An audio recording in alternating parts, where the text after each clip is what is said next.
All right, let's get into our last film of the week. It is the new documentary, Happy, Happy, Joy, Joy. This is another Sundance documentary. I saw this one back in January.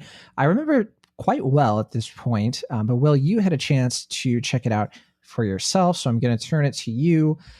Just as a reminder, I did enjoy this documentary. I don't think it's amazing, but as somebody who didn't really watch Ren and Stimpy much as a kid, I thought it was pretty fascinating, the story of how Ren and Stimpy got made, and especially some of the stuff about its central founder, some things that I didn't actually know, and then some of the unfortunate realities that get brought up as well. But Will, you saw this. What is this documentary about overall, and what did you think of this one? Yeah, so Happy Happy Joy Joy is a documentary by Ron Shiro and Kimo Easterwood. And on the surface, it looks to be a kind of more traditional, kind of like behind the curtains talking head documentary where we're talking about like the making of this very like iconic 90s TV show where, you know, it broke a lot of ground, like it did a lot of things for the medium in a way that kind of made it a little bit more like we see today with like SpongeBob and South Park and Beavis and Butthead and like every show that's on Adult Swim right now. Like they all draw back to Ren and Stimpy. And, you know, it was a big critical hit at the time, especially for Nickelodeon, who at the time, you know, like in the late 80s, early 90s was just kind of trying to find its form. Like, I guess for kids like us, you know, who grew up in that time, you know, Nickelodeon just kind of seemed like a thing that was always around. But as the documentary shows, it was a fairly new TV kind of startup at that point. So this definitely helped to establish its brand. Like I said, like it helped to kind of pioneer like the type of shows that they would play, at least from the animation standpoint later on. But like you said, like the show itself has all this baggage from primarily being the work of John Kay, John Kriskowski. I don't know how to actually It's pronounce like his real name. Crick Falusi, I think is how you say it. Yeah, I mean, he's traditionally known as John Kay, so I'll pronounce it as such. But yeah, I mean, the movie, it's primarily looking at, you know, like archive footage and then like watching the show and then hearing from all the people involved with it, like how this got made, how this got through, like all the sexual innuendos and stuff like that. And then midway through, or I guess actually pretty close to the end of production, there's a BuzzFeed article that came out which talked about allegations against John Kay of sexual abuse and sexual misconduct. And the movie had to go back into production, from what I can tell. And from that point, I guess John Kay initially wasn't involved with the film until the allegations came out, and then he was willing to be interviewed. And then for about a little bit of the film, we hear more directly about his response to those allegations, and we hear from one of the victims, Robin Bird, I believe is her name. I Um, believe that's right. Yeah. yeah. And we, you know, it paints the film in a much different and darker light. And I think as a documentary, it's for me very frustrating because I think I get what it's trying to do. Like, I think this film is in a tough spot where it's like it has to acknowledge this very dark thing where it's obvious like the show's legacy is obviously tainted by its involvement of John Kay. And it's not like he was just like the creator. Like it's very much his influence, his style is apparent to the show. And it's kind of in this weird place now where, like, I guess Comedy Central recently announced they're going to reboot Ren and Stimpy. And there's this whole conversation going around where it's like, can you separate the art from the artist? And more importantly, like, is Ren and Stimpy solely devoted to John Kay, or is it a little bit more of its own thing? And the documentary itself, like, it's not intending to answer that question, but it's kind of in this place where it's supposed to, because the documentary is constantly talking about like, oh, there's all these people, like, you know, like all these animators, all these brilliant people were involved with the documentary. And, you know, I mean, the show isn't just John Kay. And like, here's proof when he did his own thing, like Ren and Stimpy clearly wouldn't be the same if it weren't for these people. But it constantly goes back to, it's like, oh, but John is the guy who did it. And like, he's the one that pushed for it and all this stuff. And it's in this very weird place where it's like, it's revering John as an artist, and it's like talking about how he changed the medium. And it's like also acknowledging all of his poor behavior beyond the allegations. Just like as a boss, he was, you know, incredibly demeaning and ultimately fairly self-destructive as well. And then it's like acknowledging all these things and talking about his artistic stamp. And it's like, I think I get what it's trying to do, but I think the execution of it is ultimately a little bit messy. And I think the thesis doesn't quite end up as strong as it wants to be. Primarily, I think because it spends so much time hearing from John Kay and getting his side to the point where it's in this very dangerous territory of almost having him dictate the story. Like he's even the one, I think, that says the very last quote of the film, like he gets the last word in it. And it's this very difficult thing to discuss and explore in a way where it's like, I don't think it's a bad documentary. Like, I think it's well produced. Like, I think it's generally well put together. But I just don't think the thesis that they're trying to go for here ultimately lands because the execution of it leaves something to be desired. Yeah, I think it's weird because I don't know how different our grades are going to be, but I think that I certainly disagree with some of your criticisms and agree with others. I think that ultimately, it's like you said, the documentary makes a case for why this show wasn't fully the work of John Kay. And it sort Right. of hints and builds up to the idea that he was certainly important to bringing this about. But it was mainly like certain people who saw potential in things that he sort of like threw out there, and him being willing to fight battles to make things edgier. And it was sort of the balance of the art and the artist in that sense that led to what Ren and Stimpy was. And you're right that he wasn't able to replicate that later. That was the most like fascinating aspect of the documentary, is that you see this guy who is a total control freak, Yeah. and he is very egotistical, and they sort of build up to it, and they point it out, and that he was hard to work with. And then you find out all of these allegations that come later that further taint the legacy of the show. I guess I didn't think it was very messy, because I guess I shouldn't say it was messy, but I think it was messy in a way that makes sense, because real life is messy. And I don't Sure. think it was the fault of the filmmakers. I don't think that there was a way for them to do a straight line of how all of these things happened, because I think if they had, it probably would have been disingenuous and would have come off as insincere to me. I think they were kind of just telling this like straight line of a story, and they were clearly trying to like get a lot of different perspectives. And one thing I disagree with is I don't think we hear from John Kay that much as you're implying. I think that we hear a little He's bit in more it from quite a him bit. toward the end. I wouldn't say that shouldn't make it sound like he is like a very constant presence, like his voice I throughout. I'm sorry, I disagree with that. Not he's in it a lot. At least like the current version of him. I think of most of what we get from Yeah, him he's is in it a like lot. filtered through other people. I mean, he is, but he's in it like at least like 40% of the film. I'm not saying he's not in it. I'm saying like the modern day version of him. It's No, not that's like what we I'm talking get. about. Okay, so you think there is a lot more of him? Yeah, there's a lot more of him in that. I think you're implying. I mean, we must have seen totally different versions of this film. I definitely don't recall that. Of course, you've seen it more recently, so I have to Okay. defer to you. I mean, maybe I'm exaggerating a little bit, like how much he's in it, but he's in it quite a bit. Like he's not like a side part of it. Like he's definitely interviewed quite a lot throughout the film. Well, I think what I recall is that by the time you get to the end of it, this was my read of the film. I think the documentarians actually took a lot of time and care to really point out that he is ultimately, by any like person's reasonable interpretation, just a bad person who, at the same time, in the 90s, he had that sort of like mystique. He had that Mhm. sort of like, oh, this guy is some sort of like genius. And then I think this documentary is about the crumbling of that as soon as you sort of push him out of a realm of power. And so that was the thing that I thought was very fascinating to me. And I thought that it was something that was like, it doesn't matter how much of a creative force you think you are.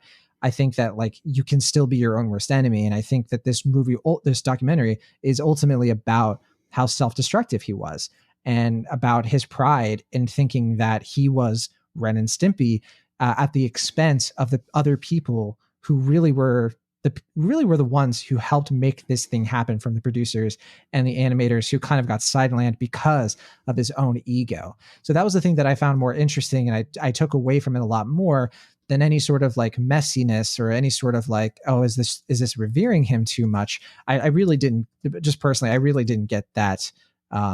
Like I didn't get that from this documentary. I didn't really think that was something that was very present. What I got was, it was more present of just how much of a dirtbag this guy is. And I think to push on that any further probably would have just felt like a hit piece more than anything. Yeah, I mean, I guess where we disagree is that I don't disagree with you in that I do think the filmmakers recognize that as a person, John Kay is a abhorrent guy. Like he is very disturbed. Like he has these very dark, he has very dark past, and you know personal life is filled with all these disgusting things that are indefensible. But I just think where the film is a little bit more messy is its legacy as him as an artist, and I think that's where the movie. I think the thesis is there. I just don't think the execution fully backs up that thesis. Like I think that's what they want the movie to be, and I think that's where they say at the end of the film, or they're trying to say at the end of the film. But ultimately, I think it's this film that's caught in between what the movie was initially, which is that it was going to be a more traditional, like, look at Ren and Stimpy, like, John was this kind of mysterious guy, and it's like, let's explore him as a person. And then we got the second movie that's kind of coming in now, where it's like, okay, John's actually talking to us. He's telling us directly what's going on. Now he's also addressing these allegations that have come out against him. And it feels like the movie for me is at the standstill where it's trying to do these two things, this push and pull. And I find it frustrating because I think that other film is what needs to come out more. And it's like, I don't exactly know how they can make that film because it's a lot trickier and it's a lot harder to make that film because you have to have the involvement of people, like Robin Bird and Kay Rice. I don't want them to come on the spot and, unless they feel comfortable doing so, talking about this. And it's one of those things where it's like, we see from like the head of Nickelodeon, it's just like, this didn't happen overnight. Like this is something that's been going on. And the movie kind of leaves that note. And it's like, okay, like, if that's the case, why are you not diving into that more? Like, why is that not being discussed more in this movie? And for me, I guess that's where I find myself frustrated. It's that like these things are unavoidable to who John is as a person, especially as we're moving forward, especially as the show is moving forward. It's where is this, like, where is that documentary? It's like, I don't know if they can make that movie. I don't know if they, or have that liberty to do so. And I don't know if it's one they can make. And it's also like, I don't know if people will see that movie, but I just feel like this movie is kind of caught in between two places. And for me, it's frustrating to watch it because, like I said, I don't think it's a bad documentary, but I just don't think the execution ultimately is worthwhile. And as it is, like, I think it's almost there, but it just doesn't work for me. We definitely disagree, but at the same time, I think I'm frustrated by different things. The thing that frustrates me more is that because I do think that they handle the connection between why Quick why John Kay was able to sort of like what's going on with him right now, his Me Too moment. To me, they sort of make the case for why that's an extension for his behavior during the course of the show, while also recognizing that the show really was a reflection of a lot of his ridiculous character flaws. And I think the most interesting part of the documentary is how they show, like, how did this cartoon happen? Something this just really messed up, to be frank. How did they convince people to put this in so many TVs around the country and expose kids to this sort of thing? And I think it does sort of tie into like Nickelodeon was such a young network, and there was sort of this like wild west of being able to like get away with a lot of this stuff, though there were of course limits. And I think that the documentary kind of shows that you can't explain what happened with this guy in a very specific way. But the thing that frustrates me more is how the documentary doesn't really get the chance to examine how really this like negative work environment through how people looked the other way, I suppose, like how they didn't address what was going on in the moment. At the same time, I think that it's smart for them to really like allow Robin Bird a lot of time to explain what happened in her own words, and using the archive of like the letters that she wrote to John Kay, for example, and really proving that out and not leaving it ambiguous. I think that's where I think the documentary is pretty responsible with how it reports all this stuff out. But I guess I look at it and I see a pretty simple story of just a very disturbed person who got away with a lot because he was good at something. And then eventually he faces reckoning for it. And I suppose that one good thing that this documentary can do is that it can show people why the idea of like a Ren and Stimpy reboot is a terrible idea. And so in that sense, I think it is pretty successful, even though I kind of at the same sort of vein of criticism think that there's more to get at here. There's more stuff here that I think that they should have tried to dig into and maybe delayed releasing this once they kind of looked more at how did this happen under the nose of so many people who, supposedly could have done something about it. I think that there's an interesting documentary there as well.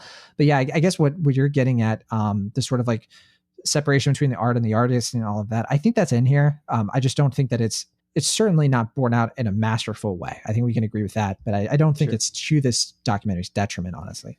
I mean, you said detriment. something that, I think you said something that ultimately is where I am, which is that I think the movie, it needs to be fleshed out more. Like hate to say this because I feel like there's so many docu-series right now, but it's like this need to be a docu-series. Like this as a movie, I just don't think this really works because like there's so much here that's left unexplored or it's left like a little like wonky in its execution that I think they need to do like more interviews, like kind of explore this a little bit deeper if they could, like and talk about, like you said, like the work environment a little bit more and talk about these things in a way that I think addresses that more than like the last 10 or 15 minutes of the movie.